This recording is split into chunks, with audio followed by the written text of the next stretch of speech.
Oilasini saqlab qola olgan ayol eng baxtli ayol. Xorazm to'ylaridagi birovi eng qimmat xonanda Feruza Jumaniyoz va 41 yoshda. 14-fevral sanasida Yalla Habibi va Kel Azizim qo'shiqlari bilan muxlislar mehrini qozongan taniqli xonanda Feruza Jumaniyoz va 41 yoshni qarshi oldi. Shu munosabat bilan bir necha yillik zapret tufayli ijoddan uzoqlashgan, stress sabab ortiqcha vazn olgan hamda hozirda yana faol ijodga qaytgan xonandaning ichki olamiga nazar tashlaymiz. Ijodda tanaffus qilishimga semirib ketganim sabab bo'ldi. Oldinlari ideal ko'rinishda sahnaga chiqqanim uchun tashqi qiyofamdan uyala boshladim. Bunaqa holatda muxlislarim ko'ziga ko'rinishni xohlamadim. Faqat farzand tarbiyasi bilan band bo'ldim desam xato bo'ladi. Shuning uchun faqat to'ylarga chiqib turdim. Tashqi ko'rinishdan rozilik ayol kishi uchun juda muhim. Inshaalloh katta sahnada konsert qo'yish niyatim bor. 20 yil oldingi Feruzaning va hozirgi Feruzaning ancha farqi bor. Chunki men ona bo'ldim. Uy bekasiga aylandim. Bundan afsuslanmayman. Oldingi va hozirgi dunyoqarashim o'rtasida ancha farq bor. Odamlarni bilib oldim. Yulduz darajasida yurgan paytim menga jonini berishga tayyor bo'lgan muxlislarim, do'stlarim zapretga tushganimda tashlab ketishdi. Yonimda hech kim qolmadi. Bir tomondan zapretga tushishim, o'tirib qolishim menga sinov vazifasini bajardi. Yonimda yurganlarni yaxshi tanib oldim. Toshkentga kelishimiz juda qiziqarli bo'lgan. Orqaga nazar tashlaydigan bo'lsam ham yig'layman, ham quvonaman. O'sha paytlarda san'atkor bo'lganimdan afsuslanardim. Ayajon, nimaga azob chekyapmiz deb yig'lardim. Endi o'ylab qarasam menga u kunlar esdalik bo'lib qolib ketdi. Hozir o'sha kunlarga yana qaytasammi deb so'rashsa hech ikkilanmay qaytaman deyman. Hayotda qiyinchilikdan qo'rqmaslik kerak ekan. Ko'rgan qiyinchiliklarim keyin yaxshiliklarga xizmat qildi. 99-yillarda tibbiyot kollejida o'qirdim. Ayamga qo'shiqchi bo'laman dedim. Ayam esa sen shifokor bo'lishing kerak. Qayerdan chiqdi bu gap dedi. Ayajon, qo'shiqchi bo'lganimda ham yaxshi qo'shiqchi bo'laman dedim. Ayam o'zi san'atkor bo'lgani uchun mayli. Menga qo'shiq xirgoyi qilib ber. Agar menga yoqsa rozi bo'laman dedi. Ayam menda xorazmcha qo'shiq aytishimni kutgan. Men esa estrada yo'nalishida kuylashni istardim. Ayam bu yo'l og'ir yo'l. Poytaxt bir daryo, biz esa kichkina ariqmiz. Mo'ljalni unaqa katta olma dedilar. Men esa ko'nmadim. Bu birinchi o'rinni olish men kutayotgan marra emasdi.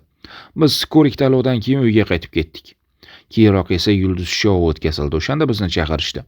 Shundan keyin omad kulib boqdimi, ijod boshlanib ketdi. Mablag' tomondan juda ko'p qiyinchiliklar bo'lgan. Ayam bilan Xorazmdan Toshkentga avtobusning bir o'rindig'iga o'tirib kelganmiz. Bir kuni esimda bor, ayamning tizzasiga o'tirib kelayotgandim. Ayam juda charchadi va yonimizda o'tirgan harbiy boladan birozga bo'lsa-da menga joy berib, o'zi tiktirib turishini iltimos qildi. U esa men ham xizmatni o'tab charchab kelyapman xola deb unamadi. Shu tariqa manzilga yetgunimizcha ayamning tizzasida o'tirib ketdim. O'shanda 2 o'rindiq uchun bilet olishga pulimiz yo'q edi. Endi o'ylab qarasam, Toshkentga kelganimizdan keyin ko'rgan qiyinchiliklarimning oldida bu mashaqqatlar hech narsa emas ekan. Har xil tuhmatlar bo'ldi. Siz bir onaning bokira qizisiz. Sizga qizing mening erim bilan yurdi deysa, tasavvur qiling onangizga qanday og'ir botishini. San'atdan do'st topish mumkin, lekin san'atkorlar ichidan emas. Chunki san'atkorga hech qachon do'st bo'lmaydi. O'zi bir inson boshqasiga do'st bo'la olishiga ishonmayman. Inson uchun faqat ona do'st bo'la oladi. Men onamdek do'st topa olmadim hayotda. Ma'lumot uchun, Feruza Jumaniyozovaning onasi Zuhra Jumaniyozova 2024-yilning aprel oyida vafot etdi.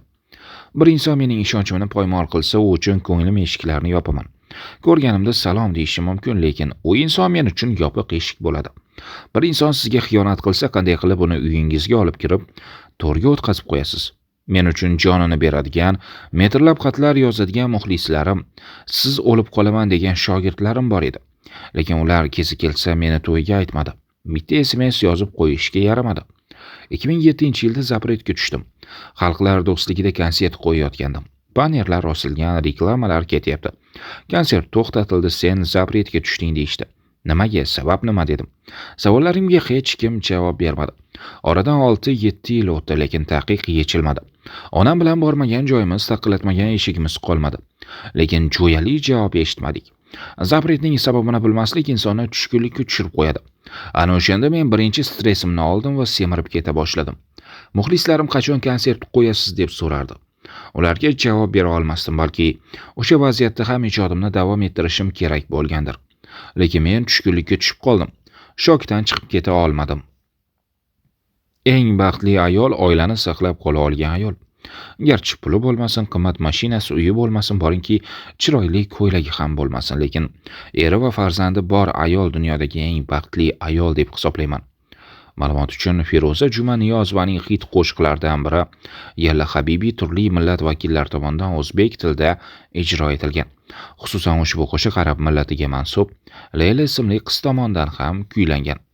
Qo'shiqni hindistonlik 15 yoshli Yomna Ajin ijrosidagi versiyasi ham ancha ommalashgan. Ma'lumotlarga ko'ra, Feruza Jumaniyozova Xorazm to'ylariga kirib, yarim soat qo'shiq kuylab berish uchun unga $5000 to'lash kerak bo'ladi. Bu esa boshqa xorazmlik xonandalar bilan solishtirilganda eng qimmat narx hisoblanadi. Xususan, Xorazm bulbuli deya ta'riflanuvchi Og'abek Sobirov Xorazm to'ylariga $3000 evaziga boradi.